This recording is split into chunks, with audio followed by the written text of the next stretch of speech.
So now we're going to look at one of my favorite functions ever, x sine 1 of x, 1 over x. So I didn't ask this question, but is this function defined when x equals 0? Nah, it's not defined when x equals 0 because we have x in the denominator. All right, so when we look at the graph, we're going to know that there's a hole where x equals 0. Now pay attention when I say things like this, make a graph, and I give this form of a domain, and I explain what that notation means. This is just giving you the window. We want the x to go from negative 0.2 to 0.2, the y to go from negative 0.2 to 0.2, and I'm telling you what to set the x scale and the y scale to. All right, so basically, here's my function, 1 over x, and so what I'm describing is the window here. It's really important to get that x scale correct because it's going to help us to analyze this. I have a bag over my calculator. You don't know why yet. It's not to keep the coronavirus off it. We're making a graph. Oh, and we're going to say, what does the limit appear to be? Whoa, what is that?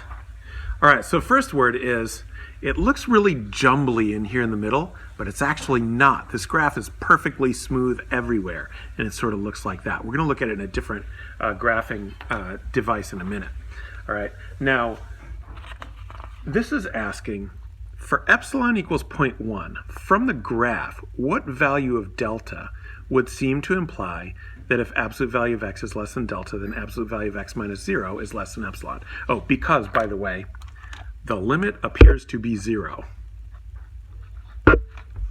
Yes, appears to be 0. That's why we have 0 here. L is 0, C is 0 once again. We'll see examples when that's not the case.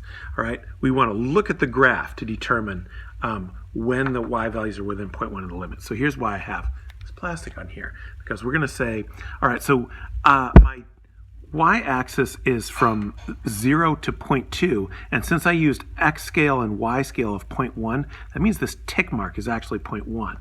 So that is the line y equals 0.1. This is the line y equals negative 0.1.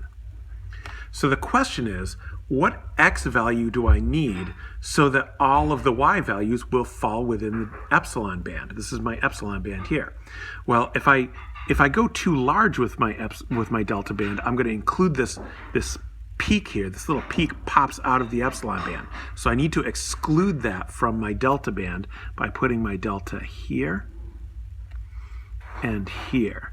And that's the delta band. So where does it appear to be, the delta band? So that my function values are now all constrained to be within really this rectangle formed by the epsilon band and the delta band. All right, so then we just have to ask, what does it look like that x value is where the y coordinates cross down into the epsilon band of 0.1.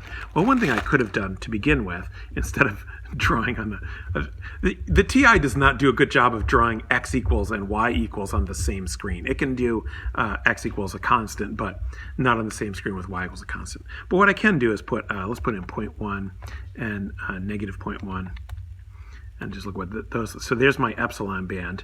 All right, so it looks like if I go now just into trace mode, so if I go trace, what's nice is it allows me to follow, right? So if I left and right cursor, it's going to follow along the graph, and then down here it's going to tell me the x and y coordinates, right? By the way, if I do up or down arrow, it switches me onto the other graph. So there's 3 graphs here, so I'm on graph, let's see, this is y1, y2, y3. All right, so that's what up and down arrow do when I'm in trace mode. I just press the button that says trace. Left and right carry me along whichever graph I'm on. So I'm interested in that point right there. Looks like x equals negative 0.1191. I'm not trying to be super accurate here. But so what I'm saying is that if I draw a delta band at x equals negative 0.119 and probably positive 0.119 over there, then it will follow that all of the y coordinates within that band are also within the epsilon band. So it appears, so here's what we're going to say. We're going to say, I'm going to make an adjustment here. I zoom in and out by manually lifting the tripod up. All right, so so we're going to say if absolute value of x is less than 0.119, it appears to be the case that the absolute value of f of x minus L, which is 0, is less than 0.1. All right, so this is the delta that goes with epsilon equals 0.1. So what value of delta would seem to guarantee with that? It looks like about delta would be 0.119. Remember, delta is always a positive number. So I was actually looking at negative 0.119, but remember, you're doing absolute value, so I'm really saying that the delta is positive 0.119. This over here is negative delta. All right, okay, so that is looking at a graph to see what the delta band should be. So I want to really expand on this theme on our next video, and I'm going to show you it using an app that you can get for your phone or your iPad called Desmos. You can also go to desmos.com, and Desmos is the bomb. Go to desmos.com, go to the App Store and download Desmos. You want to have this, it's free.